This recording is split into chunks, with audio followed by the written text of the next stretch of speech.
تجھ پر ان پر کوئی نگہبان بنا کر نہیں بھیجا.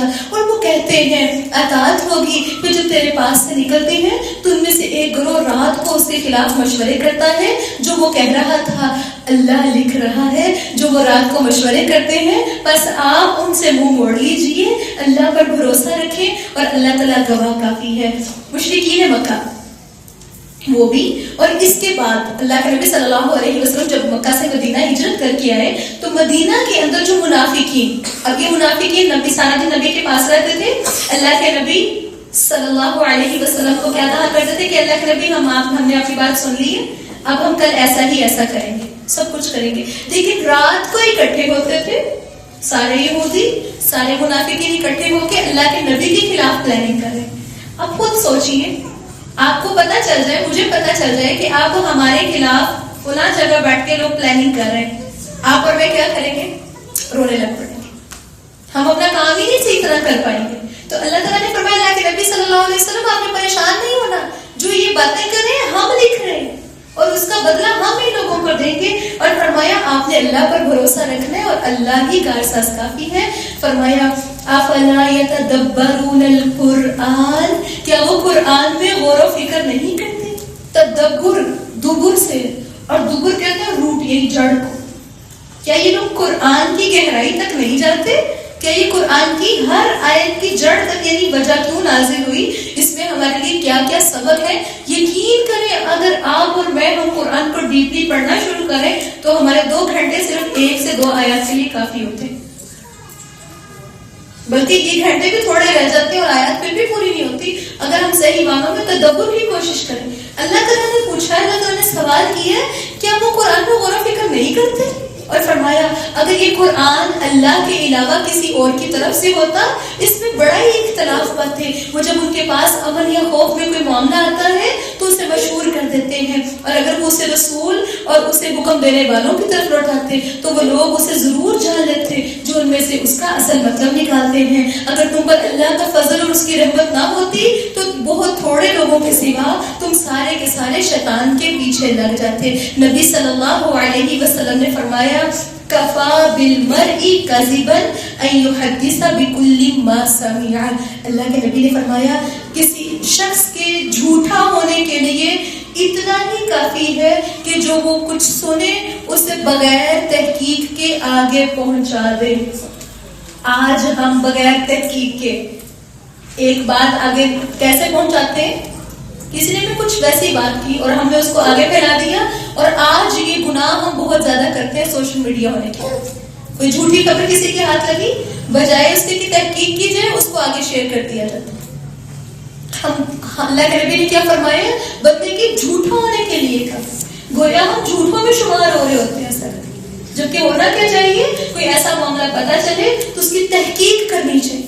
تو اللہ تعالیٰ نے فرمایا بس اللہ کے راستے میں جنگ کر, تجھے تیری ذات کے سوا کسی کی تکلیف نہیں دی جاتی, اور ایمان والوں کو رغبت دلائیے. اللہ تعالیٰ کے قریب ہے ان لوگوں کی لڑائی کو روک دے گا جنہوں نے کفر کیا, اور اللہ تعالیٰ بہت سخت جنگ والا اور بڑی سخت سزا دینے والا ہے.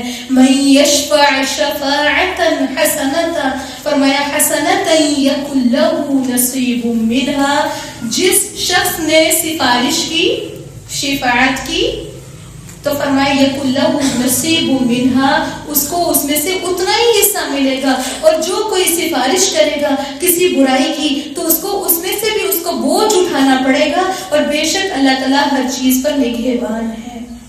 لیکن نبی صلی اللہ علیہ وسلم نے فرمایا تم سفارش کرو تمہیں اجر دیا جائے گا, اور اللہ تعالیٰ کی نبی کی زبان پر جو چاہے گا فیصلہ کرنا دے گا. رسول اللہ صلی اللہ علیہ وسلم کے پاس اگر کوئی سواری مانگنے کے لیے آتا, کچھ مانگنے کے لیے آ جاتا ہے, اللہ کے نبی سے کہہ رہا ہے کہ اللہ کے نبی صلی اللہ علیہ وسلم مجھے اس چیز کی ضرورت ہے, مجھے یہ چیز دلوا دیجیے, مجھے چیز دے دیجیے. تو اللہ کے نبی صلی اللہ علیہ وسلم پاس بیٹھے صحابہ سے کہا کرتے تھے اے میرے صحابہ اس کی سفارش کرو. اب سفارش کیوں کروائی جاتی تھی؟ فرمایا کرتے تھے تاکہ تمہیں بھی اتنا ہی اجر ملے جتنا دینے کا اجر. ہم کسی کو دیکھیں یوں سمجھ لیں کہ آپ سے کسی نے مدد طلب کی, آپ کے پاس اب پیسے نہیں ہیں, لیکن آپ نے ایک فون کال کی ہے اور اسے کسی اور کو کہا ہے کہ بھائی آپ کے پاس کھولا آئے گا اور آپ اس کی ہیلپ کرتے ہیں. آپ نے خود نہیں کی, لیکن من یشفع شفاعۃ حسنۃ یقل لہ نصیب منہا، اب وہ بندہ وہاں دوسرے کے پاس گیا ہے، اس سے اپنی ساری ضرورت کا، پورے گھر کا راشن ہے، کچھ بھی، اب وہ سارا کچھ لے کر آ کے ہے، تو جس نے سینٹر میں فون کال ملائی، ایک کال کی ہے، چند سیکنڈ، اس کو پورا دینے کے برابر اجر ملے گا، نیکی کی سفارش۔ اسی طرح دین کی مجلس کی بات بھی ہے، ہم کسی کو اگر پکڑ کے قرآن تک لے کر آتے ہیں نا، سفارش کر دی، کسی کو بتا ہی دیا، اور اب ہماری وجہ سے کوئی قرآن پڑھ رہا ہے تو ہمیں اجر اتنا ہی مل رہا ہے گویا ہم نے اس کو خود پڑھایا ہے۔ سمجھ رہے ہیں نا؟ اللہ سے دعا ہے کہ اللہ رب العالمین ہمیں صحیح معنوں میں نیکی کی سفارش کرنے والا بنا، لیکن ساتھ ہی فرمایا جو گناہ کا سفارشی بنتا ہے، گناہ کے معاملے میں کسی کو سپورٹ کرتا ہے کہ تم ایسے اور ایسے کرو، تو اللہ تعالیٰ نے فرمایا اس کو بھی کل قیامت کے دن اتنا بوجھ اٹھانا پڑے گا۔ کسی کا کوئی حرام ایونٹ ہے، اس کی ہیلپ کر دی، کل قیامت کے دن جتنا گناہ اس نے کیا اتنا بوجھ ہماری گردن پہ ہوگا۔ اور اللہ تعالیٰ نے فرمایا اللہ تعالیٰ ہر چیز پر نگہبان ہے۔ وَإِذَا حُجِّيتُمْ بِتَحِجَّةٍ فَحِجُّوا بِأَحْسَنَ مِنْهَا أَوْ رُدُّوهَا إِنَّ اللَّهَ كَانَ عَلَى كُلِّ شَيْءٍ حَسِيبًا۔ انہی آیات پر سٹاپ کریں گے، لیکن بڑی اہم بات ہے، آپ کے اور میرے لیے کرنے کا کام ہے۔